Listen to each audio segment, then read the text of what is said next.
مش كل لون غامق هتشوفه في اسنانك ده معناها ان ضرسك ده مسوس. تعالى بقى افهمك ليه. انا عارف ان في ناس كتير جدا اول ما تشوف خط اسود كده في ضرسها تفتكر على طول ان ده تسوس وتبقى عايزه تعمل حشو في الضرس ده، لكن الحقيقه ان الخط الاسود ده في الغالب دايما بيكون عباره عن تصبغات من القهوه والشاي والحاجات الكتير جدا اللي بناكلها وبنشربها طول الوقت. وده لان الضرس ربنا سبحانه وتعالى خلقه عباره عن اهرامات كده وجروفز وفيشرز وحتت ديب قوي وعميقه علشان يقدر يقطع الاكل ويمضغه بالطريقه المظبوطه. فالتصبغات بتيجي في الاماكن ديت والفرشه ما بتقدرش تشيلها وتطلعها كويس زي السطح الاملس اللي على سطح الضرس او السنه الخارجي. لكن ده مش معناه ابدا ان ده تسوس ومحتاج علاج او حشو، لان التسوس معناه حفره او ثقب موجود جوه الضرس رغم انه من فوق بيبان سليم. وبمجرد ما الحفره دي بتكون موجوده حتى لو نقطه صغيره جدا ممكن تكبر جوه الضرس وتبقى حفره كبيره جدا وتوصل للعصب والضرس ده يألمك جدا. وعشان تعرف اللي عندك ده تصبغات ولا تسوسات انصحك طبعا تزور دكتورك ويطمنك علشان ما تسيبش ابدا التسوس عندك يزيد او يوصل للعصب وانت مش واخد بالك وتدخل بقى في حشو عصب وتلبيسه وحاجات كتيره جدا انت ممكن تكون في غنى عنها.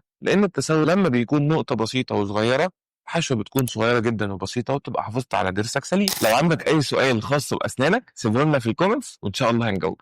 سلام.